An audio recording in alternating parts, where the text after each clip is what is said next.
When the Russia-Ukraine conflict began 4 years ago, few anticipated it would become the bloodiest war in Europe since World War II. The numbers that have emerged paint a staggering picture of human loss on both sides. As of early 2026, combined casualties for both nations are estimated to approach 2 million people. That's not a typo. 2 million soldiers killed, wounded, or missing in a war that many thought would be over in days. But the true death toll may be even worse than we realize.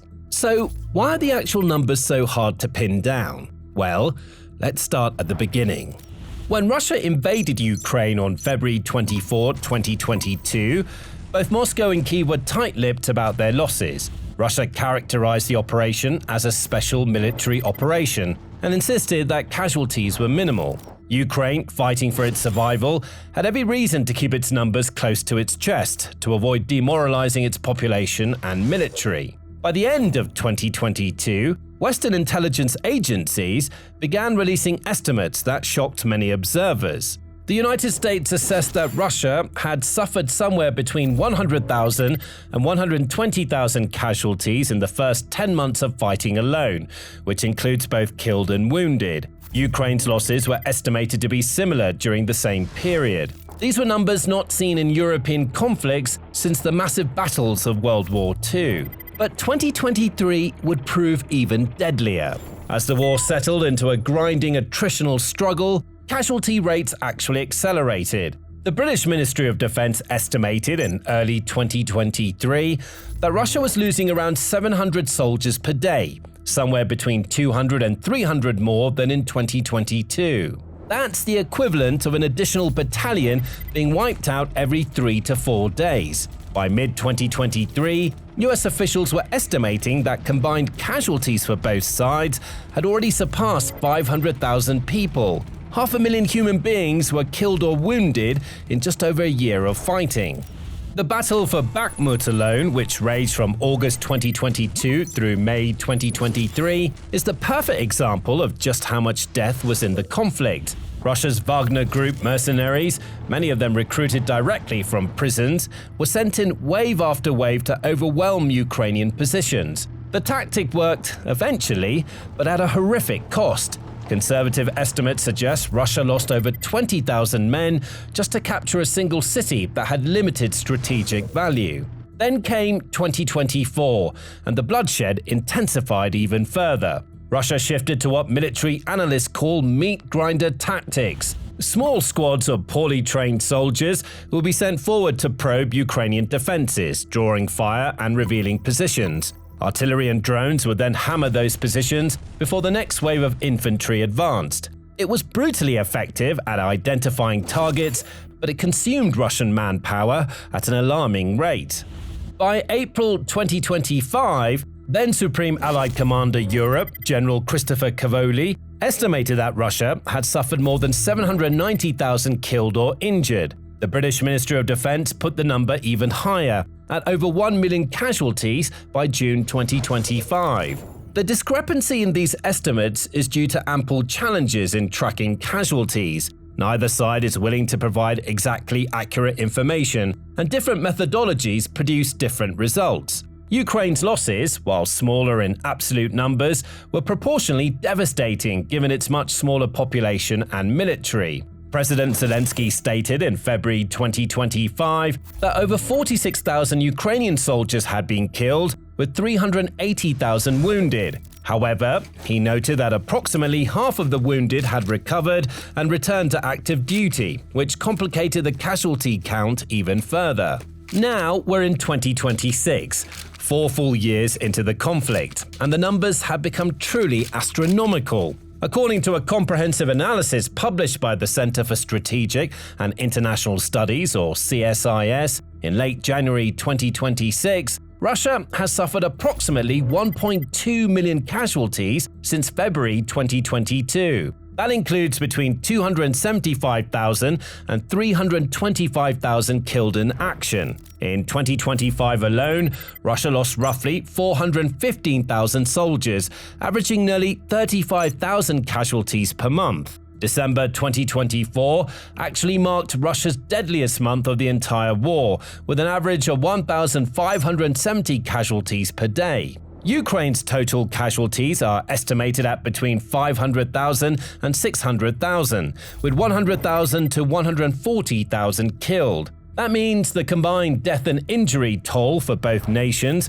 is hovering somewhere around 1.8 million people. At current rates, CSIS predicts that number will cross 2 million by spring 2026. To put these numbers in perspective, Russia's battlefield fatalities in Ukraine are more than 17 times greater than Soviet losses in Afghanistan during the entire 1980s. They're 11 times greater than Russia's casualties during both Chechen wars combined. In fact, Russia has lost more soldiers in Ukraine than it did in all conflicts combined since World War II, and no major power has suffered anywhere near these casualty numbers in any war since 1945. But here's where things get murky. These are estimates, not confirmed numbers, and there's a reason for that. Both Russia and Ukraine have strong incentives to manipulate the narrative around casualties. Russia wants to convince its population that the special military operation is going according to plan and that losses are acceptable. Meanwhile, Ukraine needs to maintain Western support and domestic morale, which means carefully managing the flow of information about its own losses. Russia's approach has been systematic suppression. The Kremlin classifies all military casualty data as state secrets. Independent journalists who report on losses face up to 15 years in prison. Even using the word war instead of special military operation can result in prosecution. Major independent media outlets like Echo Moskwa and Dost were shut down early in the conflict. Foreign agent laws have effectively silenced most investigative reporting. The Russian government controls the narrative through state-run media and extensive bot networks. They frequently inflate Ukrainian casualties while drastically underreporting their own. For example, in December 2024, a source from Russia's Ministry of Defense claimed that Ukraine had suffered almost 1 million casualties, while Russia itself had lost only a fraction of that number. These claims are demonstrably false, but they showcase Russia's willingness to ignore the truth for political gains. President Vladimir Putin has framed the war as a continuation of the Great Patriotic War against Nazi Germany, leveraging historical trauma to justify current losses. This narrative resonates with many Russians who remember the 27 million Soviet citizens who died defeating Hitler. If their grandfathers could sustain those losses to defeat fascism, then by Putin's logic, modern Russia can accept casualties to defeat Ukrainian Nazis. The Kremlin also spends enormous sums on compensation payments to families of dead and wounded soldiers. In 2024 alone, Russia allocated over 1.2 trillion rubles, roughly $15.3 billion, for these payments. This serves a dual purpose. It provides financial support to families who might otherwise protest the war, and it allows the government to track casualty numbers internally while keeping them hidden from the public. Ukraine's approach is more nuanced. Kyiv initially kept casualty figures tightly controlled to prevent Russia from gaining intelligence advantages. But as the war dragged on, Ukraine found itself in a difficult position. It needed to demonstrate to Western allies that it was using donated weapons effectively, which meant publicizing Russian casualties. At the same time, revealing its own losses too freely could undermine recruitment efforts and public support.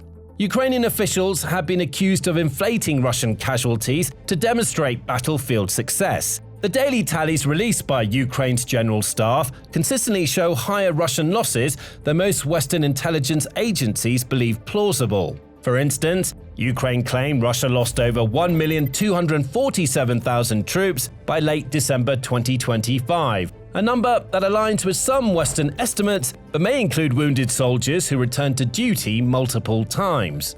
Ukrainian President Volodymyr Zelensky himself has been careful about releasing Ukrainian casualty figures. He waited until February 2024, 2 years into the war, before publicly stating that 31,000 Ukrainian soldiers had been killed. Even then, many analysts believe this number was significantly understated. When he updated the figure to 46,000 killed in February 2025, it still seemed conservative compared to Western intelligence estimates. The truth is that accurately counting casualties in modern warfare is extraordinarily difficult. Soldiers go missing and may be prisoners, deserters, or killed in action, with their bodies never recovered. Wounded soldiers may return to duty multiple times, making it unclear whether they should be counted as one casualty or several. Russia's practice of recruiting prisoners adds another layer of complexity, as these soldiers often lack proper documentation. Independent verification efforts have tried to fill the gap. Mediazona, working with BBC's Russian service and a team of volunteers, has compiled a named list of Russian military dead by scouring social media posts, local news reports, and government websites. As of January 13, 2026, they had confirmed 163,606 Russian deaths by name. But they openly acknowledge this represents only a fraction of total losses, as many families never publicly announce deaths, and Russian authorities actively work to suppress this information. The most troubling revelation came in late 2025, when it emerged that Russian courts had been filing tens of thousands of lawsuits to declare soldiers missing or dead. By early December 2025, Mediazona had identified approximately 88,000 such court claims. Then, on December 26, 2025, Russian courts began systematically deleting these records from public databases. Defense Minister Andrei Belousov inadvertently revealed the scale of the problem when he stated that 48% of the total number of missing persons, every second person, had been found. If roughly 90,000 lawsuits represent half of all missing soldiers, that suggests there are at least 180,000 bodies left unrecovered on Ukrainian battlefields. But if Russia is losing soldiers at this catastrophic rate, where are all these men coming from? Well, before we dig into that, a reminder that the Military Show is publishing new videos every day. So, if you like in-depth analyses like this, make sure to hit the subscribe button. Now, to understand the true scale of casualties, we need to look at the numbers before and after, which reveals something that's practically unique to this conflict. Russia has essentially burned through its entire pre-war professional military force and has transitioned to a mass mobilization army. When Russia began its invasion in February 2022, it deployed roughly 190,000 soldiers. These were supposed to be Russia's best: professional contract soldiers, elite airborne units, Spetsnaz special forces. The plan was for a rapid advance to seize Kyiv and decapitate the Ukrainian government within days or weeks. Well, we know how that turned out. By mid-2022, Putin could either admit defeat or double down. He chose the latter. In September 2022, Russia announced a partial mobilization of 300,000 reservists. In practice, this mobilization disproportionately targeted ethnic minorities and men from Russia's poorest regions, the Far East, Siberia, and the North Caucasus. Minority groups ended up suffering casualty rates far exceeding their population percentages. But even 300,000 new soldiers weren't enough to replace the losses. So, Russia turned to increasingly desperate measures. Prisoners, including convicted murderers and rapists, were offered freedom in exchange for 6 months of combat service. The Wagner Group alone recruited over 48,000 convicts from Russian prisons, many of whom were sent into the meat grinder at Bakhmut. Those who survived their contracts came home as heroes, only for many to commit new crimes and re-enlist to avoid prosecution. By 2024, Russia had created what amounts to a permanent war economy centered around recruitment. Regional governments compete to meet monthly recruitment quotas, offering signing bonuses that reached as high as $40,000 in some areas. This is life-changing money in regions where average monthly salaries hover around $500. For many Russians, especially those from economically depressed areas, military service became the only path to financial stability. According to official Russian figures, the military recruited 540,000 new contract soldiers in 2023 and another 427,000 in 2024. In 2025, that number dropped to approximately 417,000. But these aren't the professional soldiers Russia deployed in February 2022. Most receive only 3 to 4 weeks of basic training before being sent to the front lines. They're learning to operate in modern drone-saturated battlefields while under fire, rather than in controlled training environments. That difference in quality and experience is costing Russia the war. The pre-war army had junior officers who understood combined arms operation, proper use of artillery support, and how to coordinate air and ground forces. Many of those are now dead, considering that close to 6,500 Russian officers had been confirmed killed, with more than half being junior officers, lieutenants, senior lieutenants, and captains.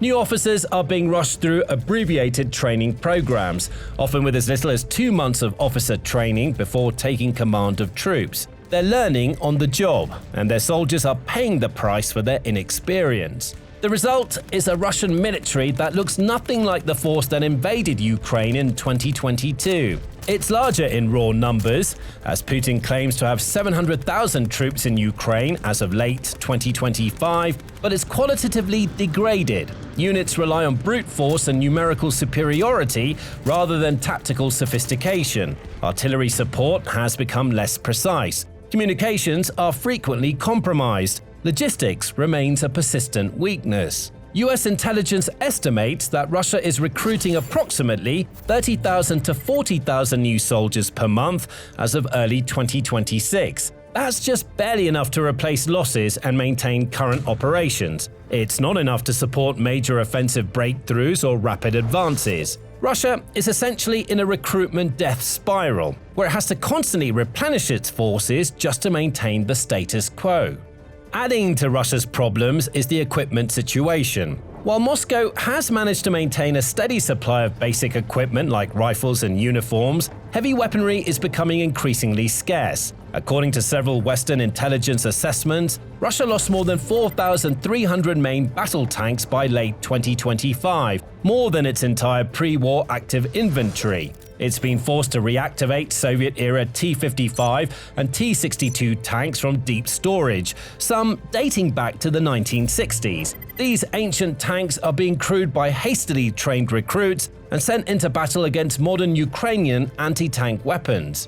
The results are predictable. Russia's manufacturing capacity can't produce new main battle tanks fast enough to replace battlefield losses. Most of the new tanks entering service are actually decades-old vehicles pulled from storage, refurbished, and sent to the front. The same pattern holds for infantry fighting vehicles, artillery systems, and armored personnel carriers. Western intelligence analysts predict that by late 2026 or early 2027, Russia will face a critical shortage of armored vehicles if the current rate of attrition continues. So why, given all these problems, hasn't Russia's military collapsed? And why, despite suffering more than twice Ukraine's casualties, is Russia still making territorial gains? The answer comes down to simple mathematics and strategic geography. Russia has a population of approximately 144 million people, compared to Ukraine's 37 million before the war. That's nearly a 4-to-1 advantage in raw numbers. Russia has approximately 18.9 million military-age males between 20 and 39, compared to Ukraine's 5 million in the same age bracket. Even with horrific casualties, Russia can theoretically sustain a war of attrition longer than Ukraine can. Every Ukrainian soldier killed or wounded is proportionally more damaging to Ukraine's fighting capacity than a Russian soldier is to Russia's. Russia has leveraged this by sacrificing its soldiers in exchange for incremental territorial gains. Since taking the initiative in early 2024, CSIS estimated Russian forces have advanced at an average rate of between 50 and 200 feet per day in major offensives. That's slower than the Battle of the Somme in World War I, one of history's most notoriously bloody campaigns. But Russia doesn't need rapid advances, it just needs to outlast Ukraine. Every month the war continues, Ukraine loses more of its limited manpower pool. Every casualty Ukraine suffers is harder to replace than a Russian one. Moscow bets that eventually, Ukraine will run out of soldiers willing to fight, or Western support will waver, or both. Yet Russia's supposed advantage in manpower hasn't translated to battlefield success in the way Putin's generals anticipated. And there are several reasons why. First, Ukraine's defense-in-depth strategy has proven extraordinarily effective at multiplying Russian casualties. Ukrainian forces have constructed elaborate trench systems, anti-tank obstacles, and minefields that channel Russian advances into kill zones. When Russian infantry attempt to storm these positions, they're hit by artillery, mortars, and increasingly by swarms of first-person view drones that can deliver precise strikes on individual soldiers. The drone saturation of the battlefield has also fundamentally changed the calculus of warfare. At 10 miles of the front line, vehicle movement has become nearly suicidal due to constant drone surveillance. Second, Russia's centralized command structure has proven catastrophically inflexible. Local commanders lack the authority to make tactical adjustments without approval from higher headquarters. This creates delays that Ukrainian forces exploit ruthlessly. By the time Russian units receive permission to change their approach, Ukrainian defenders have already adapted. Third, Russia's logistics systems remains fundamentally broken. Ammunition gets through, fuel arrives eventually, but coordination between different types of units is poor. Artillery support is often poorly synchronized with infantry advances. Air support, when it comes, isn't effectively integrated with ground operations. The combined arms competence that Russian doctrine supposedly emphasizes has largely failed to materialize. Fourth, morale is a persistent problem. Soldiers recruited with cash bonuses and rushed to the front line with minimal training don't fight with the same motivations as Ukrainians defending their homeland. Russian units have suffered from mass surrenders, particularly during Ukraine's incursion into the Kursk Oblast, where over 1,000 Russian soldiers were captured in the first few months of operations. The Kursk offensive illustrates just how badly Russia has been faring when it comes to meaningful strategy and logistics. When Ukraine invaded Russian territory in August 2024, it took Russia over a month to organize a counterattack. Moscow was forced to pull units from other sectors of the front, creating temporary vulnerabilities that Ukraine exploited. Russia even resorted to deploying approximately 11,000 North Korean troops to help retake its own territory. The fundamental problem is that Russia is fighting a 20th century war of attrition in a 21st century battle space. Its advantages in manpower and industrial capacity are being systematically negated by Ukrainian tactical innovation, Western technological support, and the revolution in drone warfare. Ukraine, despite having far fewer soldiers and less equipment, has consistently out-innovated its larger opponent. Ukrainian forces pioneered the use of commercial drones modified for military purposes. They developed electronic warfare systems that can corrupt Russian navigation signals. They improved fiber-optic controlled drones that are immune to jamming. They've turned consumer electronics into precision-guided weapons.